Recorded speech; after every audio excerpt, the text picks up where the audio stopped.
So I'm joined today by Rita Martinez. Welcome.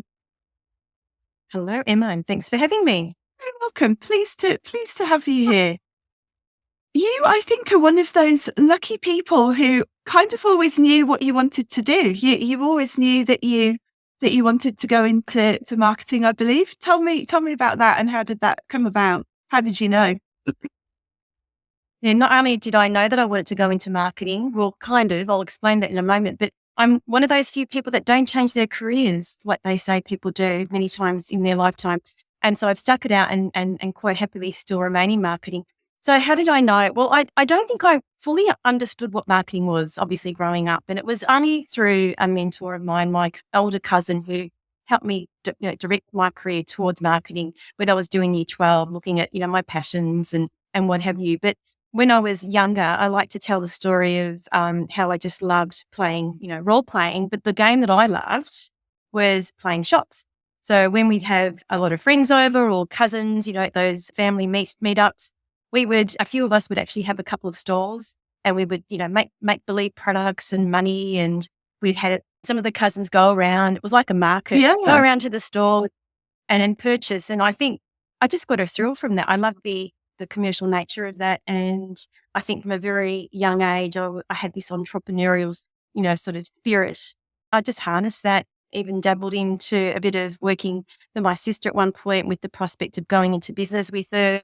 So yeah, I think I love the whole gamut, whether it's the product development, meeting customer needs, offering people, a service or a product that they really want that meets a need in their life, understanding that, and then ultimately seeing the sales soar. So yeah, that's where my passion lies. For me, I was talking to someone yesterday, and actually ties in perfectly with this. She was saying that she had been told that whatever it was that you loved when you were a kid is what you should be doing in your career. It's just kind of innately in there, which obviously rings true in your example.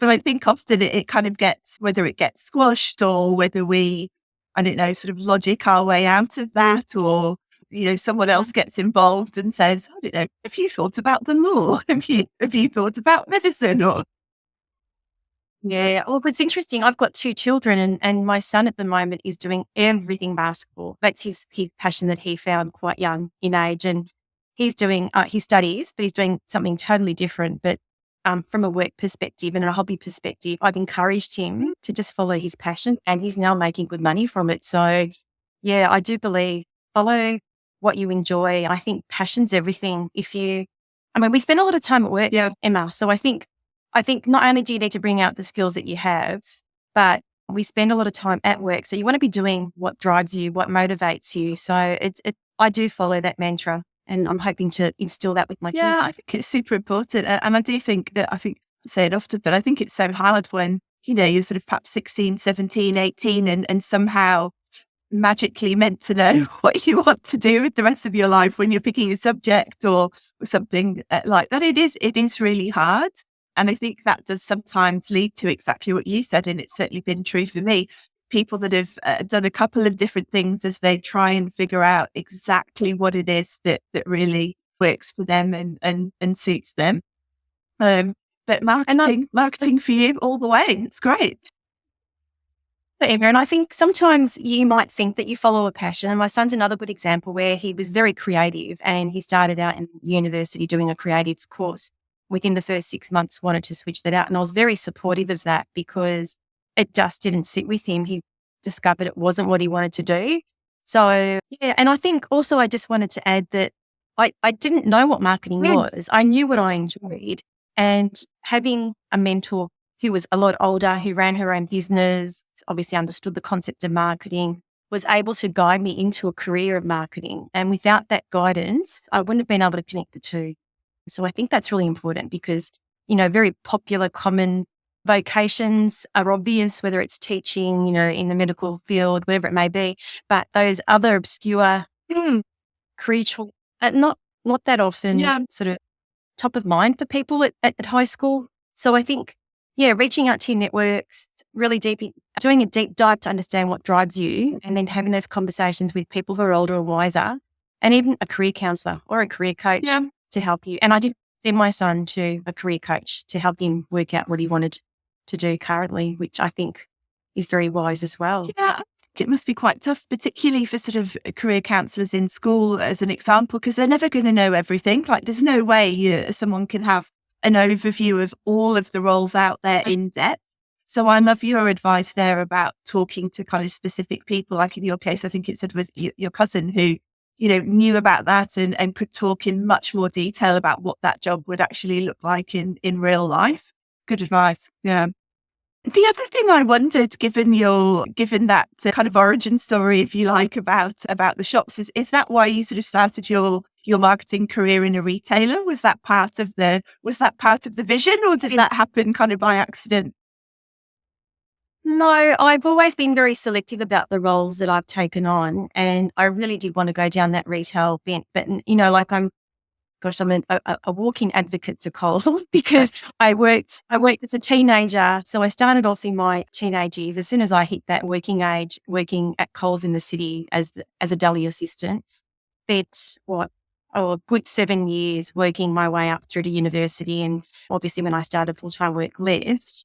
And when I saw the opportunity to apply for a role at Coles, after I'd been working at Nissan Motor Company, I jumped at the opportunity because I think I was drawn to retail, and it really spoke volumes to me. So, and I think also, it was a Flybuys role. The Flybuys role really, really spoke to me as well. I was a member of Flybuys. I was really taken by the launch of that program. It was phenomenal. I recall it. I was quite young at the time, but I do remember it being like biggest thing since sliced bread, and how all these great brands were, part of this program. Anything from retail to banking to even petrol, like the Shell Group, were part of it. So all of that really did inspire me, and I was just so thrilled. I was pinching myself when I got the role, and I did a full circle and ended up back at Coles for another 7 or so years. It's interesting, isn't it, how these things kind of come about? And I think that's actually one of the other themes that I notice when I look at your career history, is that it's sort of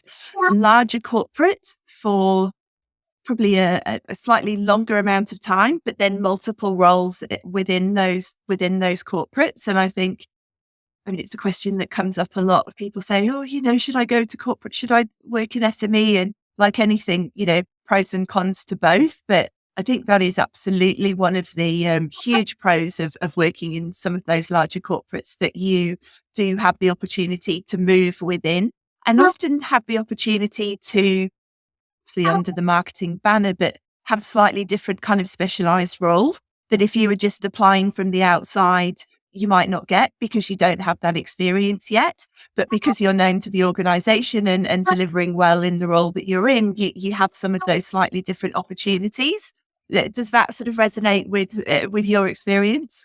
Oh, absolutely. I would have to say at both my career at Coles and at Energy Australia, that is exactly what happened. At Coles, I was given opportunity to grow in my loyalty management roles, and very fortunate to be given the opportunity to go part-time after having children and still maintain roles in management and become the centre of excellence for the Coles brand of customers. Customers, the 7 Coles brands, where Flybuys was obviously available through those brands, and literally bringing Flybuys into Shell's Coles Express, where we took it from Shell. And at Energy Australia, I started out as a contractor, just moving away from the business opportunity with my sister. I started there thinking I would just sort of go back into a role, and it was someone that approached me about that role. Little did I realise 7 years later that I would have spent 7 years there. But that in particular was a phenomenal role, where I was, to your point, obviously identified as someone who had talent and was often put on projects in different roles. I went through that many restructures at Energy Australia. I think in a 4-year period or a 3-year period, I had 4 different line managers. But with that came opportunity. Yeah. And I think working with big brands was definitely something that I did seek, and continue to seek to obviously look to work within, for the reasons that you said. It does provide career opportunity.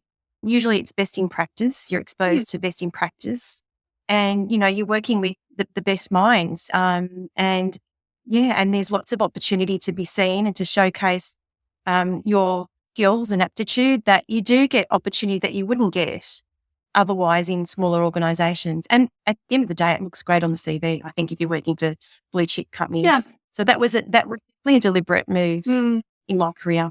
Really interesting point there. And I guess it's the flip side of that same coin, isn't it? That you said you went through 4 restructures in quite a short space of time, different line managers. And I agree with you that with that becomes huge opportunity if you approach it in the right way and kind of have the right mindset about it. But I can imagine perhaps other people in that scenario finding that level and that degree of change quite challenging. Do you know what it is about you that or what it is in your mindset that meant that you were able to kind of flourish in that scenario? Can you put your finger on it? Yeah. Well, it's funny you should say that, because through all of that, I've really got to know myself and even through personal experiences, really got to know that I'm highly adaptable. And I think that speaks for itself. The fact that I'm willing to take on change, try new things, be adventurous, I take that as an opportunity to grow. So I think it is, I'm bent that way. And I've done some surveys, through change management programs where you run a survey to see where you are on that change spectrum. Yeah. I'm off the other end. So I am. Yeah. So I guess that's why I was always put on agile projects or projects per se, because it's just me. Yeah. I like to try new things. I like to challenge myself. I like to grow. And if I hadn't taken that, I guess that mindset at Energy Australia, I wouldn't have gained all the customer service experience that I got, whether it be the research experience as well. So when I say customer service, that's the customer experience, the design thinking, all the research that went through that. I managed a customer panel, some really key strategic insight programs, whether it be the development of segmentation, bespoke segmentation for Energy Australia. It also included managing strategic MPS programs. It's included extending my skill set into B2B, go to market, but a lot in that space around project management, agile ways of working. So I think it's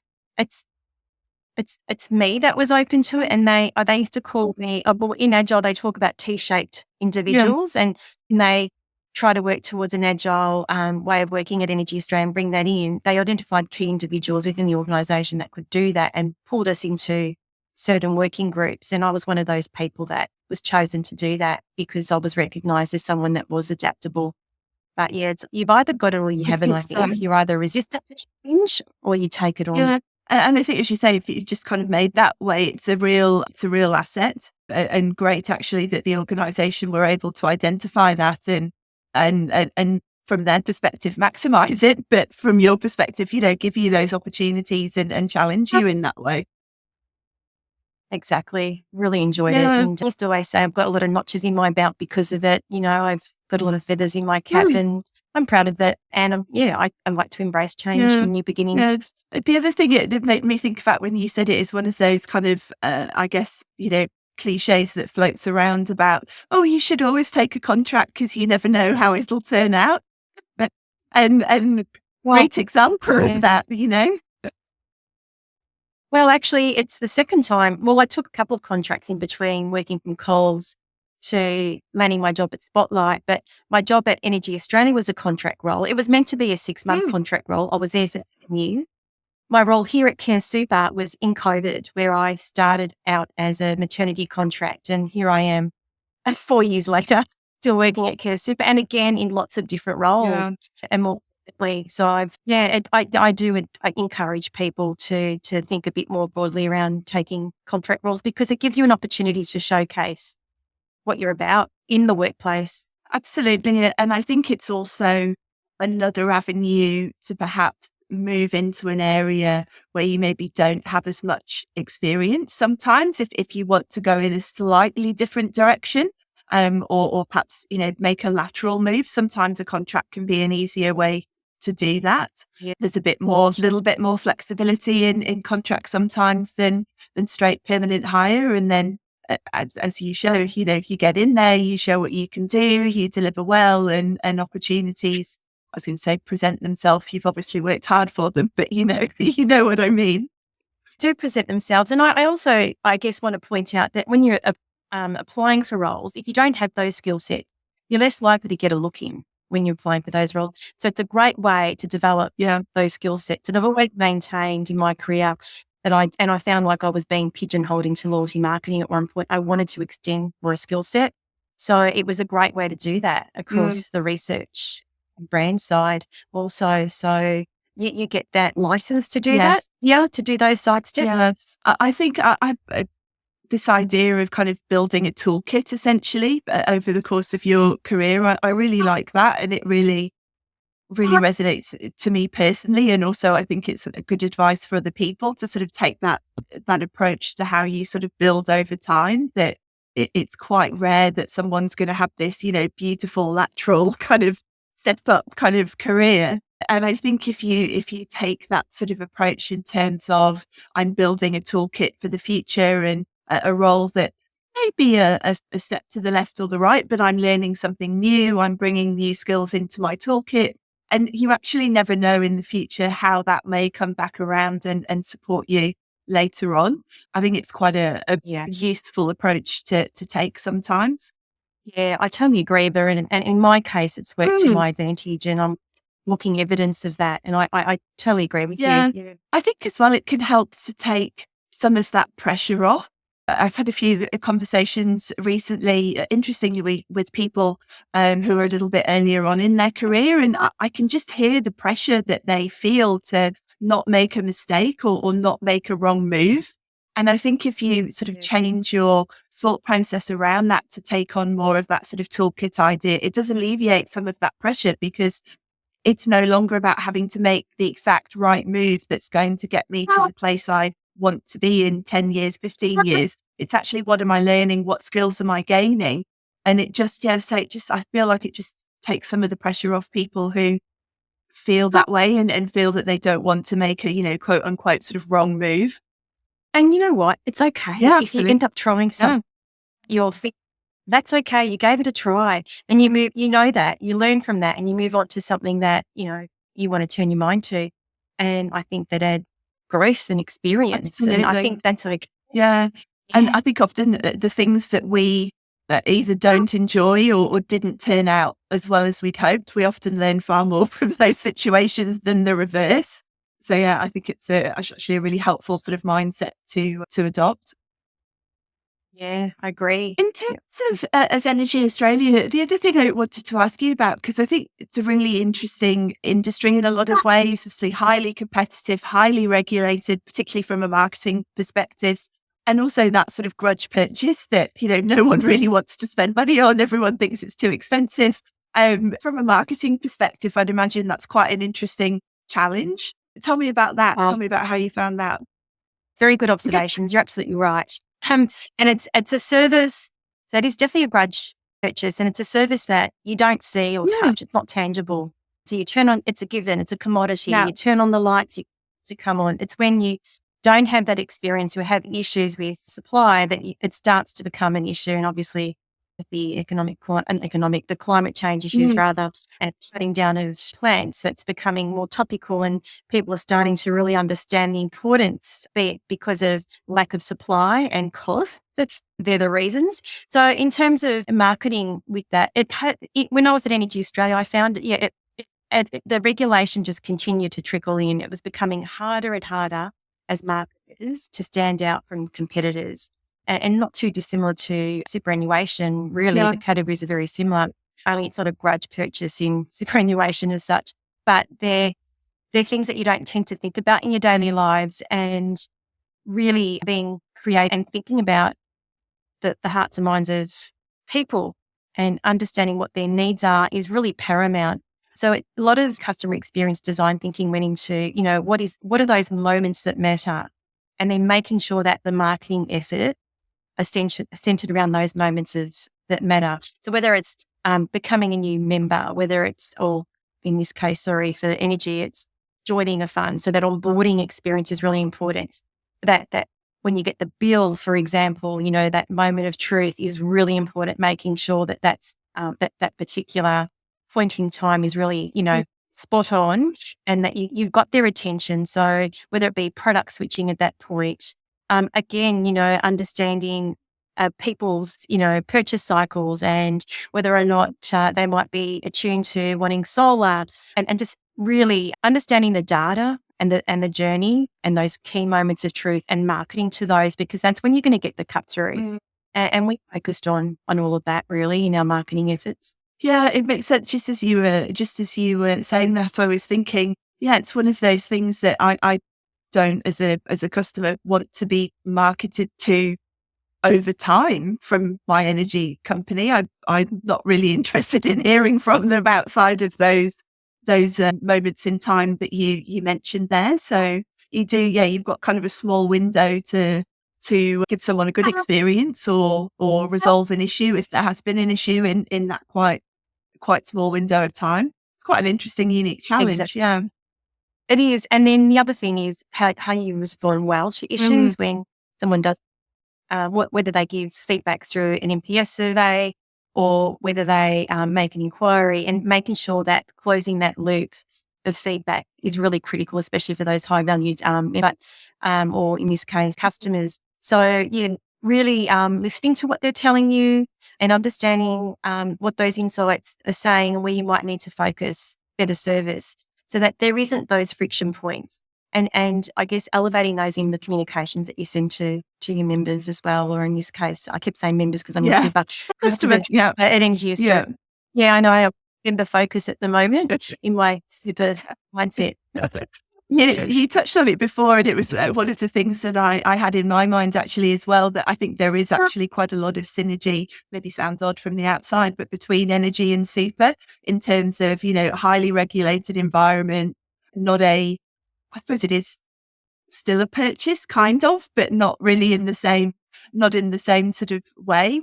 Was that a purposeful move on your part to go from energy to that type of industry with those similarities in it? Yeah, so as I said before, I like change. I like taking up as much experience as possible. So it was a considered decision because I did believe that those skills were very much transferable to superannuation. And I had to really sell that through in the interview, to be honest. Sure, yeah. No. And yes, they are similar. Yes, they are highly regulated industries. Whilst it's not a grudge purchase, it's that purchase that transaction that just happens. It's one of those taken for granted scenarios as well. It's not until you get to closer to retirement that you really start to think about, oh, I better start thinking about more nest egg, and and unfortunately many people wait till that period. And for me, it was also a value-based one. I wanted to work in an organisation that I guess had similar value systems to me. So working for an industry super fund spoke to me. Yeah. Again, because of my age and retirement being, not close on my mind, but on my mind, spoke to me in that I wanted to make a difference and help people sort of understand the importance of their super and what role that plays in ensuring that they have the best retirement that they can possibly achieve. And I find that rewarding. So I connected with it. And yes, I did think that the skills were very transferable. So that's how I ended up in super. Yeah. Anyone that's listened to more than a couple of these episodes will know that it's a soapbox issue for me. I find that the Australian market, to my mind, is overly focused on industry experience and doesn't always value the transferable nature of a lot of the skills. So I wasn't surprised to hear you say that you really had to kind of sell that in and make it very clear that actually there's a lot of similarities here and kind of join the dots if you like. But also great that you were able to do that, because I think that's one of the mistakes that people sometimes make, that they can see it, but they don't kind of then spell it out in black and white. And as I said, kind of join the dots for the person on the other side. And then they don't get the role because they haven't kind of explicitly, so you said sold, which is the right word, sold themselves in to the role and explicitly called out the transferable skills. And yeah, it's really great that you're able to do that.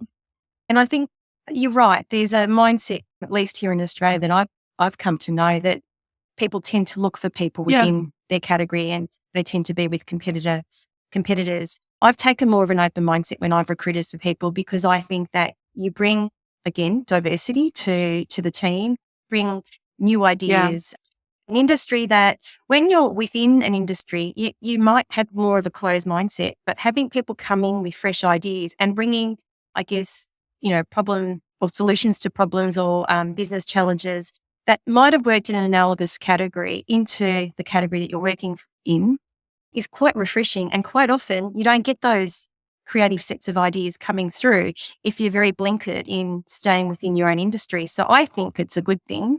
I know I'm a walking example of it, but I like to encourage diversity of thought. And I honestly think, and there's been frustrations in my career where you're trying to switch categories, having to really explain that your skills are transferable. I mean, marketing, the principles are the same. Yes, you've got services marketing, there's MCG marketing, but there's a lot of elements you can still bring into each other's industries. And, I've come from a retail background initially, strong retail background. And, in one way, energy is a retail brand. And something is, we're all selling a service, whether it's FMCG products, retail, energy, it's still a retail brand. And same with super, they're becoming more retail focused and really, it's always been customer centric, but taking on retail principles in how you attract and grow your membership base is still the same concept, marketing, a traditional retail brand. You hit it right on the head there. The bit for me is the diversity of thinking and just having people with different, not even different ideas. Sometimes I just think it's a different way of thinking about something that may not, as you said, when you're in the bubble, you just may not even think about it. But someone coming from a completely different industry might ask that question of, well, why are we doing it that way? It actually doesn't make sense. Have you thought about this, other thing over here? That through no fault of their own, people in that bubble are just kind of going along and doing it in similar ways. I think it's really important. I think even more so than the sense that having someone with different industry experience isn't a negative. It's a huge positive that you're actually getting all of these benefits, I think, exactly as you said, from doing it that way. And when it's such a relatively small market, and then within that, super's not a huge, particularly now there's so many, funds combining, super's not a huge market. So if you're sort of saying, wanting to recruit for, I don't know, say a comms person with super experience, that's a really small talent pool. And you're actually making it quite difficult for yourself. So anyway, I'm going to get off my soapbox because I could. How have you found super now that you're in it? Because I do think, as I said at the beginning, I think it's a really interesting product, and you've got that sort of member-based audience essentially, and getting, again, that sort of cadence of communication. And I suspect similarly, you've got windows of certain times a year when people, it's more front of mind, and then other times where they're perhaps less interested. How have you found that? Look, I've really enjoyed working in super, and it has been a real good accumulation of all my skill sets, and bringing that to the role, my career growth really at Care Super. Yes, it is membership based. It's meaningful, purposeful, which for me is quite rewarding. But again, it's quite, intrusive in terms of the regulation that comes through, and you really have to challenge what you can do. So it's becoming really, really hard as a marketer to stand out. You're governed by the regulation, and there's reason for that regulation.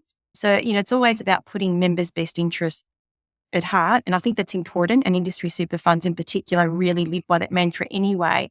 But from a marketing perspective, you have to justify every dollar you spend to make sure that it's money well spent. So you have to really think about the dollars you spend them wisely, and you need to make sure that you're measuring the return on investment, so that because you're answerable to it more so than in any other industry. So that's been interesting. So you need a lot of rigor to what you do. And look, I think it is an interesting space. It's been quite topical. I mean, in COVID, there was a lot of early release COVID, and then there's talk about, taking money out for, the housing. So it is a very topical space. And Australia is, I guess, really revered across the world as one of the best super systems in the world. And, we should be very proud of what we've built. It's over $1 trillion in funds that collectively are held for people's retirement. And of course, that brings a lot of interest into the category from a political perspective. But I think I just love the challenge of trying to get super in front of people where super's not front of mind. People are thinking it's so far down the line, but it's here and now. And there's been a lot of discussion around pay gaps and the super gap and all that comes with that. So being female, that, it strikes a chord with me. I'm in a similar situation to some who have taken career breaks. So, what I've gathered and accumulated in my superannuation is less than, what has occurred in my husband's scenario. So really important to, I guess, help educate people and help them understand the importance of super. And I think that dialogue's moving, but the role that we play in that is really, really critical.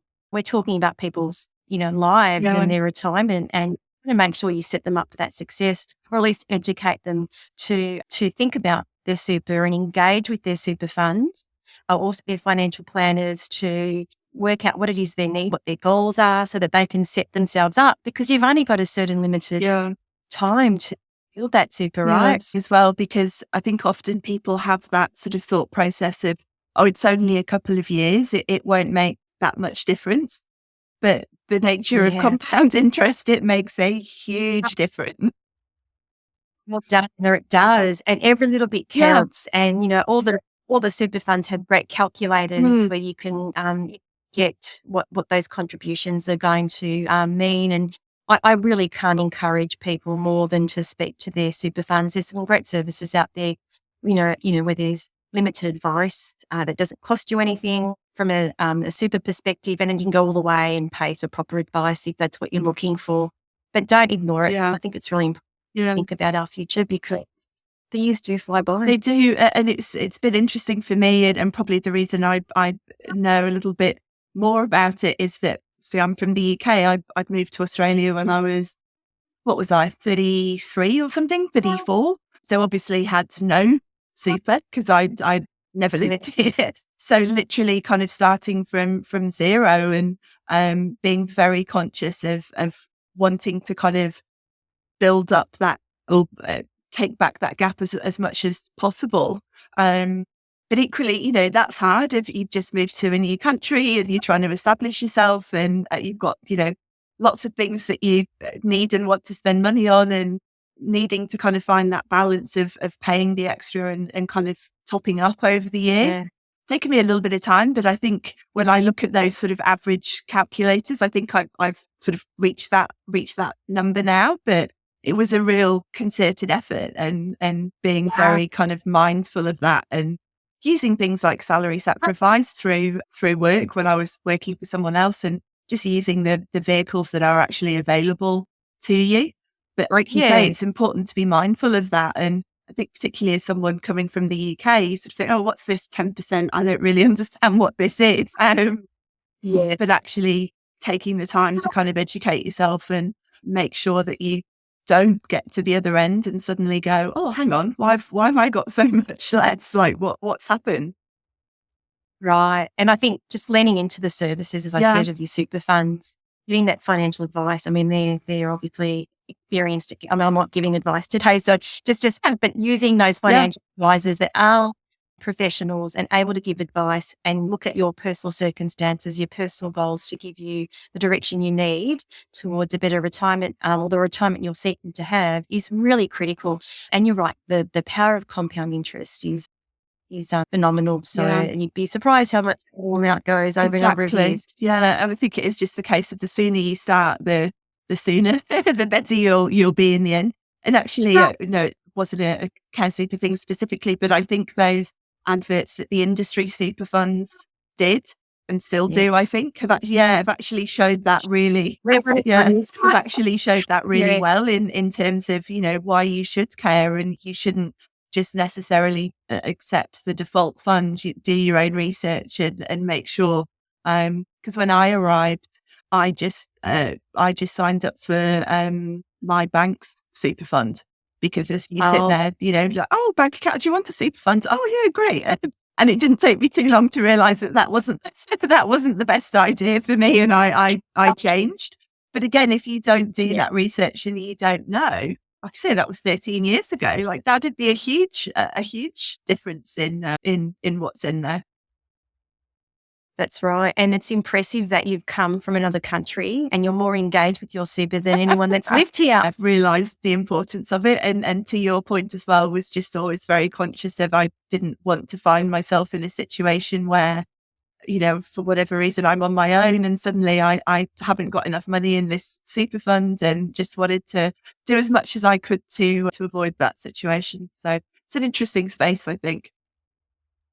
Yeah, and I think, as you said, it's quite topical, and there's been a lot of stats that are going out, and now it's not just the pay gap, but that's a large reason for the disparity between men and women in super. But I'm not sure if you realise that 24% of people retire, or women, I should say, retire less than their male counterparts, which is quite a big gap. But there's lots of things that are happening at the moment, whether it's through your super fund, your workplace, whether it's the government introducing next year paid super on maternity leave. Like there's a lot of, because of all the rhetoric that's been happening and all the narrative in the marketplace, the government are responding, and so to our businesses, which is fantastic. So that gap is narrowing. Yeah, I really encourage people to really look at that, particularly if they're taking career gaps. There's things you can do. Yeah, and actually also saying I didn't get here till I was 33, but I guess my husband had the reverse, that he lived in the UK for 10, 11 years, which is also where we met, and then I came back. But so he's got a gap of like 10 years when he wasn't paying into his super because he was living over there. And it's, there's so many different scenarios, whether that's, someone who's immigrated, someone who's been an expat and come back, you say someone who's taken a decent sized career break or time away to have kids, whatever it is. There's a lot to consider. Reducing your hours of work, which is common for women. Again, a lot of taking an active role in parenting these days. So I think, cultural ways of having children and caring for children are changing as well. So I think we're moving in the right direction. But remember, women do live longer. Yeah, we need to. We've got enough. Exactly. Yeah. It tends to focus the mind, that one, a bit, doesn't it? And you think, oh, okay. Unfortunately. One thing we haven't touched on, Rita, that I'm interested in is, I guess, the sort of the leadership side of your career journey. And as you've taken on kind of more and more senior roles, I'd imagine the size of the teams that you've been leading has also grown. Talk to me about that. Is that something you enjoy doing? How have you found it? So I've formed teams from scratch. I've taken on teams as I have currently with Care Super, and in my current role, the growth marketing function, it was a relatively new function. There was another restructure, and as part of that, I got the role of head of growth marketing, and it took people out of their comfort zones. And I've got quite a range of skills and functions in my team, from brand to product to comms and then true marketers. So it is quite diverse, and it means needing to sort of look to managing people based on their skill sets, their seniority, and I guess their particular remit. So I quite like that because I like diversity. I like being adaptable.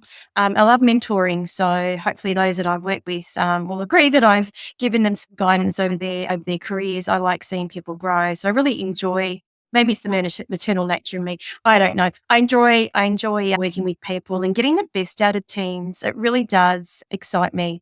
I love being able to come together and, work on a business challenge, and again, using all the, the skill sets and ideas that come with having teams to solve for a business challenge, and then hopefully at the end of it, celebrating success.